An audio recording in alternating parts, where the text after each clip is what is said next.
Hey, future Broncos. On behalf of Project Caminos, welcome back to another episode of Broncos Scoop. My name is Daisy Lemus. I'm a fourth year architecture major here at Poly Pomona and also student assistant of Project Caminos. Thank you so much for joining us for the newest episode of season 3 of Broncos Scoop. In episode 22 of season 2, Dakari covered the FAFSA and DREAM Act application previously. So if you want to go listen to that episode, she covers it, she explains the differences, if you have any questions. But on this episode, I'm going to be giving you the 101 on financial aid. I have a very special guest joining us today. And I just want to remind you that Project Caminos will be hosting a workshop in collaboration with the Office of Financial Aid and Scholarship on March 29th at 12 p.m. The workshop is called Understanding Your Financial Aid Package.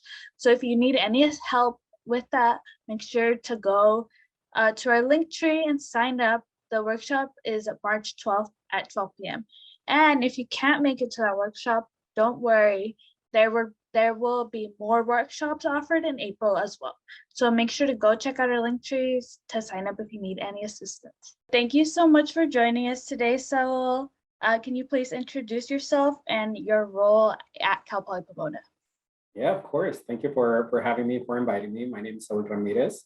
I am one of the associate directors in the Office of Financial Aid and Scholarships, and I've been in financial aid for almost 15 years, going on 15 years. Oh. Okay, so our first question is the priority deadline for the FAFSA and the California DREAM Act application was March 2nd. If prospective students didn't submit their application, can they still apply? Yes, they can. And I'm glad we're having this conversation today because there was a significant change just last night that was announced. So my answer would have been different if we had this conversation on Monday or Tuesday or Wednesday. But essentially, yes, students can still submit their FAFSA or their DREAM Act application after the deadline. The deadline used to be March 2nd. And we found out last night that that has been updated and pushed to April 1st. It is not a permanent change. So this is for now, as we know, for this year only. Who knows what will happen next year. But students now have an extra month to submit their FAFSA or their DREAM Act application and still be considered for the maximum amount of financial aid that they would otherwise be eligible for. Had it not been extended, students would potentially be missing out on some aid that does have a March 2nd deadline, like any state aid, usually like Cal Grant State University grant or the middle class scholarship, work study. Those did have a March 2nd deadline. And if students submitted their FAFSA after, which they could, they would miss out on that. They can still get Pell Grant or loans, but not all the other aid, and missing out on potentially $5,000, $7,000, which is significant. Luckily, that deadline was extended this year, so students have an extra almost 30 days, a month to submit it and still be eligible for it. So we're pushing back those deadlines as well. Students can still get that source of aid. If for whatever reason, students still miss the April 1st deadline and they can get it in, yes, they can still submit it after April 1st. Again, they're going to be missing out on a lot of aid. So we will do our part in financial aid to make sure that we notify students that the deadline has been extended for anybody who still hasn't filed. But yeah, after that, they can certainly apply. It's only a priority deadline, so it's not a strict deadline, but it does reduce their eligibility after the deadline. Ooh, I have a lot of friends. I'm a fourth year, so I have many friends that are graduating, and they're like, I'm not sure if I was still supposed to do the FAFSA because I'm gonna still go like to law school or whatever, or like get my master's. And I was like, yeah, you can still do it after the March 2nd deadline. That was just a priority. And they're like, oh, I did not know that. Like I thought it was March 2nd, and if you don't submit it, you can't. And I was like, no, you still can. Yeah, no, that's awesome advice. And yes, we still encourage students, even if they're planning or thinking they might graduate at the end of the spring or even in the summer, it's still worth doing the FAFSA application because there is financial aid available to those who go on for like a teaching credential or a master's degree. It doesn't have to be at Cal Poly, it could be anywhere. But yes, financial aid is available even after undergraduate. It is limited, maybe there's less, but still, we always encourage students to fill out the FAFSA or the DREAM Act application. Yes. Okay. How do prospective students know if they applied and listed Cal Poly Pomona correctly?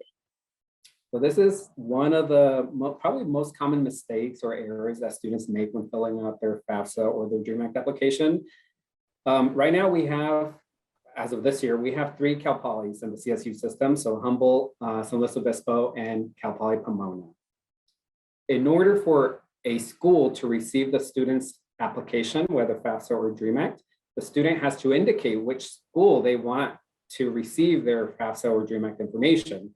And they do that by adding those schools to their application. They can list up to 10. They can either search by name, by city, by school code. Each school has a unique school ID. And so they would have to find us. I think the biggest mistake and error is students will type Cal Poly, and then the first one that comes up is the one they select, which happens to be San Luis Obispo.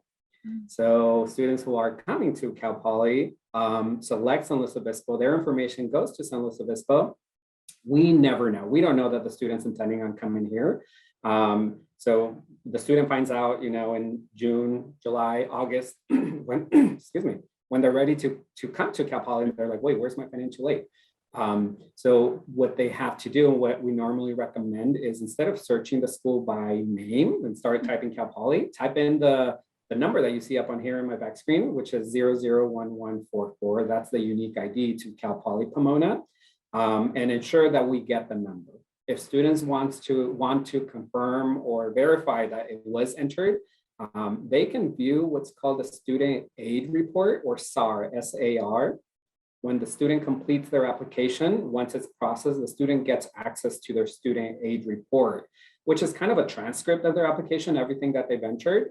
Instead of going back to their FAFSA or their Dream Act, they can just review that SAR report. It's a printout, or they can print it out. It's not a printout, it's electronic. They can print it out, go back on there and see, did I list Cal Poly? Did I list the right Cal Poly? And if they didn't, then they would need to go back and make a change and add 001144. If they did add it and it's already on there, they don't have to do anything. They are good to go. Nice. I have heard of a lot of people who apply to the school initially, and they think Cal Poly Pomona is Cal Poly Slow, or vice versa. And then they get into the school and they're like, oh, it's the wrong school. And it was just because whatever Cal Poly comes up, they'll click it first. So that is true that I have heard a lot of people. I always triple check that it's the right Cal Poly whenever I do my FAFSA. Yeah, and for their name just shows up as Cal Poly, and ours, I think, is California Polytechnic University. That's the official name. So Yeah, it's understandable how that happens. yeah. My high school counselor had me check Cal Grant. Is that different than any other application? So it's not different than any other application. In order for students to receive Cal Grant, they still have to fill out the FAFSA or the Dream Act application, because it does take data from there to determine the student's Cal Grant award. It's a different database. So the Cal Grant is administered by the California Student Aid Commission. That's the organization that gives the money to the students, and they're in Sacramento. So what they do is they take the FAFSA or the Dream Act information, like number of people in the household, the income, and then they determine whether the student is eligible for that particular grant. That's only one of the grants that they would be eligible for. If the student wants to check their status, they have Web Grant for Students is the portal that students can go on and see, did I get the Cal Grant? What is the status of my grant? There is for first-time applicants, there is a additional step process that they have to do, which is they have to submit their GPA verification. So in addition to filling out the FAFSA or the Dream Act, the GPA verification has to be submitted, and high schools submit that on their behalf electronically, automatically, but the student can confirm, just make sure that it was submitted.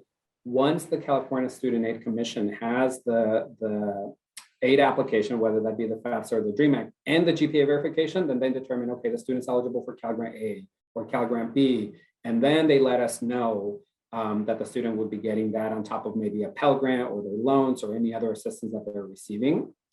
It's also important to note that with Cal Grant, they need to designate which school should be receiving their Cal Grant. So they need to double check and confirm that Once again, that school code for Cal Poly 001144 is listed so that we get their Cal grant. Otherwise, it will go somewhere else and we won't get it.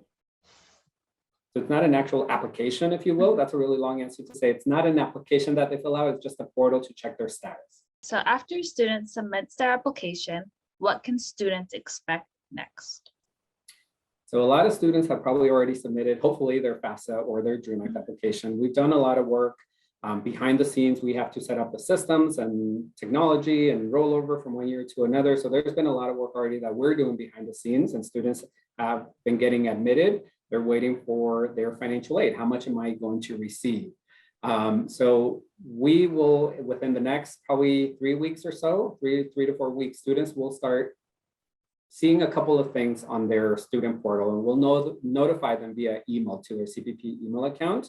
But they should expect within the next 3 to 4 weeks, either an email from us letting them know we need additional information from you. We need some documents, whether that's how many people are in your household, or tax documents from you and or your parents. Upload them and we'll tell them where to upload them. Additionally, that'll be added to their to-do list on their student portal. So that's one thing that could happen. However, not all students get selected for that process that we call verification. So some students, they won't see any of that posted to their account. Instead, what they will see is just their financial aid. Whatever they're eligible for, they will start getting emails from us saying, congratulations, your financial aid has been determined based on the information you provided on the FAFSA or the Dream Act. And you can go to your student portal to view your award. And that's going to be their financial aid, official financial aid package for fall and spring of next year. For students who do have to submit documents to us, we will award them their financial aid, but it'll have the word estimate at the beginning of that word, at each award. Estimate means it's a preliminary award package. That's just to give them an idea of what they might be eligible for, but we won't know 100% until we verify the documents that we are asking for. Once we verify the documents, then we will flip their estimate to their official award. The student will know whether it's official or estimate because of that word at the front. It'll say estimate. If it doesn't have the word estimate, that is their full and real official financial aid for next year. Is for people who have to go through the verification process, is it based like randomly selected students, or are they selected based off something? It used to be a random process and up to 30% would get selected. Now it's the system will go ahead and whether the student made corrections and they change something that the system automatically triggers that verification process. But yeah, it is, some students will go, when I was going to school here at Cal Poly, 6 years that it took me to graduate, 6 years I was selected for verification. Other students will go through their academic career and not get selected for verification at all. Others hit or miss. So yeah, not everybody. I know for some students, sometimes I'll talk to them and say, well, but the last 3 years I haven't had to do this. How come? It's because either something changed from one year to another, drastic change, or there's a difference and the system is smart enough to trigger a question like, hey, maybe we should check up on this. Yeah. For some students, it's also beneficial because we do find out that maybe there was an error and it's actually beneficial to them and they end up getting more financial aid. Sorry, I didn't mean to cut you off. No, I was just gonna share that. Yeah, I was selected my first year, and then I believe my third year, and then I just applied for my financial aid for my 5th year. But yeah, it's like 1 year I get it, and then 1 year I did it, and I was like, oh, is that based off something? But yeah, we're not picking on you, I promise. What is the most common asked financial aid question from incoming students? I think it depends on the time of year. Right now, the most commonly asked question is, when do I get my financial aid? Because we have not posted my financial aid. And then I think it just moves on from there. Once we award their financial aid, the next common question is, how do I get the money? How do I accept it? How do I pay my fees with my financial aid? And the answer to those is, once we award your financial aid, you can see it on your student portal. You don't have to accept any grants. Anything that is free money, the student does not accept. It is automatically accepted for them. They just register for classes, and if they meet the unit requirements, we will release that money closer to the beginning of the semester. The only ones that they would have to accept would be loans, of course. Loans they have to pay back. So if that is a source of aid, and it's still considered financial aid. But if that is their source of aid that they're interested in, they do have to accept it. Work study also, if the student has work study, they have to accept work study, meaning I am interested in getting this, but I know that I'm going to have to work for it and my salary is going to come out of this. Otherwise, grants, free money, don't accept it, don't touch it, don't do anything, and we will pay the tuition balance or their outstanding charge automatically when we release their aid, which usually happens about 10 days before school starts. And if that aid is more than enough to cover their balance and there's money left over, then student accounting and cashiering will issue a refund. Of course, if it's not enough and the student is short and they still have a balance due, then the student would be responsible to pay that difference after. Usually, again, closer to the beginning of the semester. In this case, for fall, would be sometime in August. Yeah, I remember my first year. I was like, are they gonna pay off that balance or not? And then it was like a few days before the semester started, and I was like, oh, okay, I don't have to pay all that money. It's like, okay, Yeah. I'm good. And it is scary because fees are due before we release Yeah. the financial aid. So every semester, this is true, that student accounting will send a bill notice to students saying your balance is due by this date. As a student, you're thinking, but I have financial aid, what's going to happen? And what we end up doing, because we can't flip those dates around, we put a note on students' account. It's a hold, but it is a good hold. It's a FAS classes save hold. So the students do not get dropped. They're not going to get a late payment fee. They don't get any negative impact to them at all, other than letting cashiers know, hey, the student has financial aid. The fee payment deadline does not apply to them. We will go ahead and pay on their behalf when we're able to release their aid towards the beginning of the semester. So it'll show up under hold. Students think that maybe I won't be able to register because I have a hold and it says classes save hold. It doesn't prevent registration. Again, it is a good thing to have so that we can save their classes. Do you have a most common asked financial aid question by parents or families? Most commonly asked, maybe not a question, but I think it's a scenario. So the most common scenario that we get is potentially the income changed or something changed after they file the FAFSA or the DREAM Act application. When students or parents fill out their application, it's asking for income from 2 years ago. So in this case, it would be asking from 2020. Given the pandemic and even non-pandemic related, a lot has changed. So maybe they were laid off, or maybe they weren't working the full year because of the pandemic. Maybe the parents were divorced or separated now, but in 2020 they were together. So we do get parents calling in and saying, our situation changed because of this. Maybe there was a death in the family and there's only one wage earner instead of two in 2020. So there is a process. We can, although the FAFSA asks for 2020 information, we have the ability to go in and make changes ourselves, but we need to get information from the student and or the parent on what happened. Why did the income change? In 2020, it says you made 50,000. What is it? How much are you making now? And do you expect to return to work? When do you expect to return to work? If there is a significant change, we will do what's called the FC or financial appeal, the financial contribution appeal, and reassess the student's eligibility based on the current situation, their financial situation now, not what it used to be 2 years ago. That usually tends to be I think the most common situation or questions that we get on what can we do? Is there anything that we can do since our information has changed? How much money does Cal Poly Pomona distribute in financial aid yearly? We distribute a lot of money to students. We're talking about, all financial aid resources, all money resources made to students have to be coordinated with financial aid in their financial aid package. We're talking about state dollars, state grants, federal grants. We're talking about loans, federal loans, private loans, Parent Plus loans, athletic scholarships. So there is a lot of awards that we give to students who are eligible, and we it's close to about $300 million that we release to students. scholarships, I forgot scholarships, work study. So there's a lot of different types of aid and types of resources. Average student probably gets anywhere between $10,000 to $13,000 in financial aid if they are eligible for the majority of the students. But yeah, it ranges per student on how much they receive. Overall, for 1 year, you're looking at about 300 million or so. When will students receive their financial aid? So incoming students, freshmen and transfers should expect to receive their financial aid towards the end of this month. So we're in April, the end of this month, we're in March. Did I say March? We're in March. Yeah, we're in March.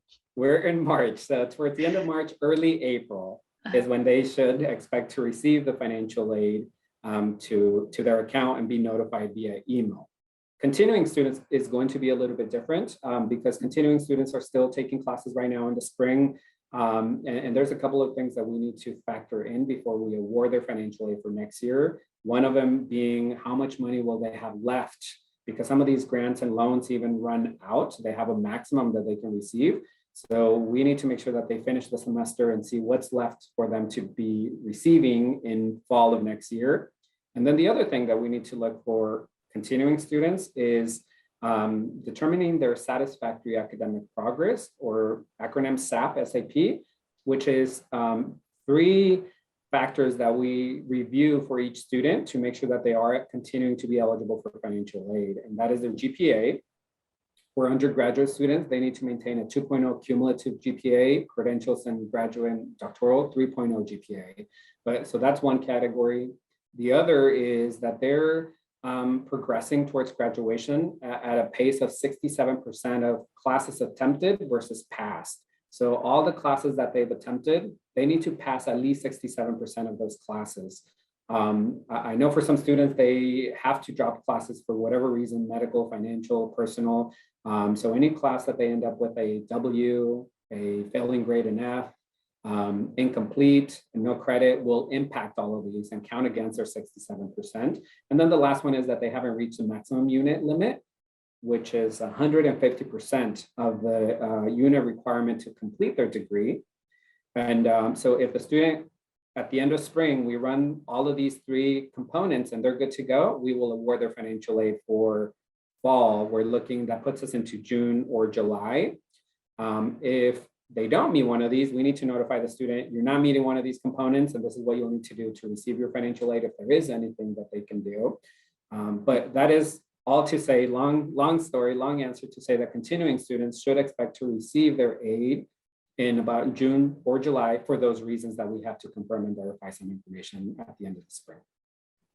I have a personal question. As an architecture student, my program is 5 years. Does that affect my financial aid from my last year?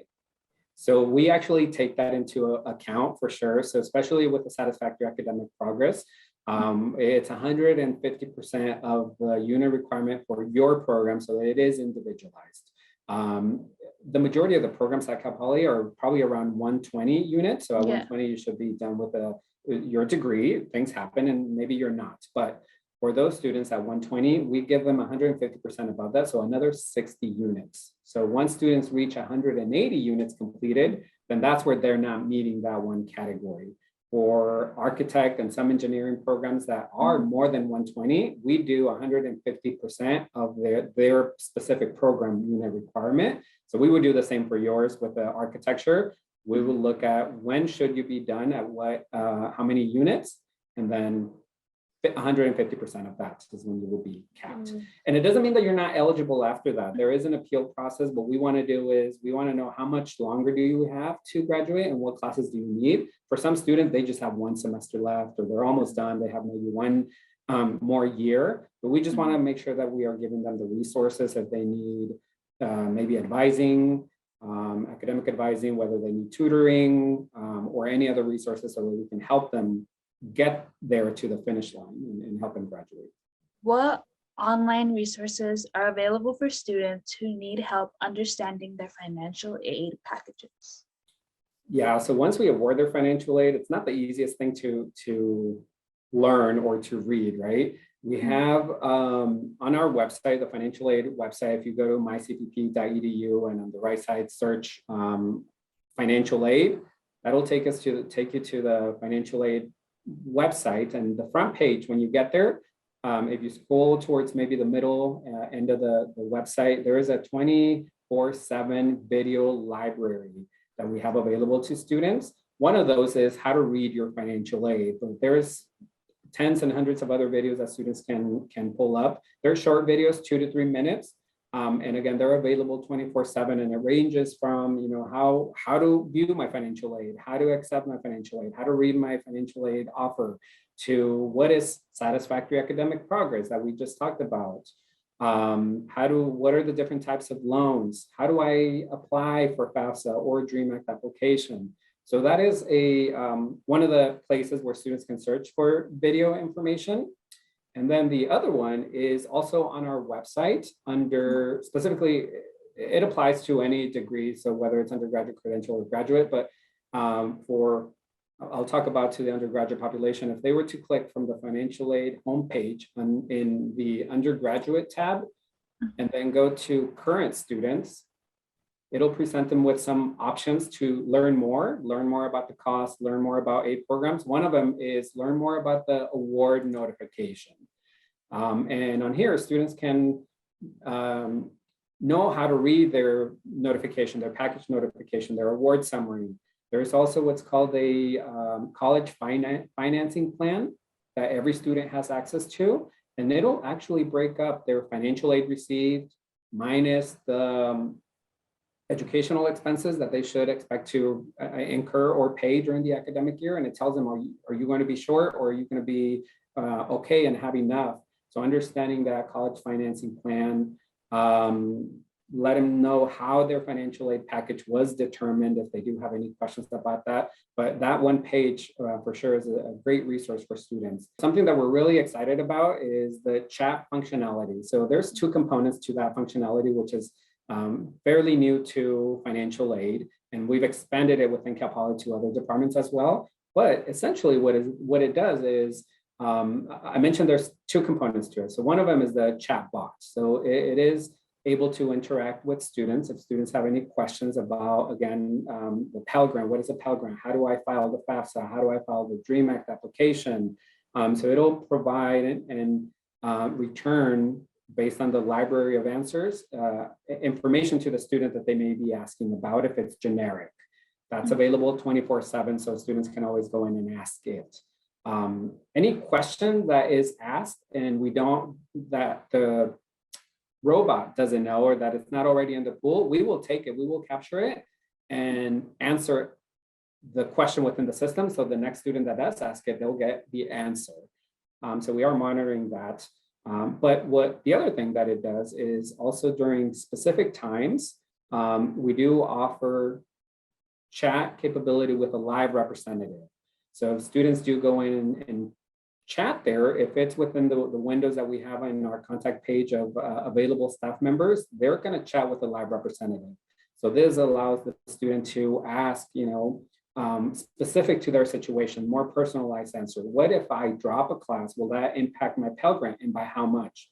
Or what is the SAP status? Or what is the status of my documents? I submitted them. The robot may not know that answer because it's more personalized, but if you go during certain times that we publicized on our website, you will chat with a live representative.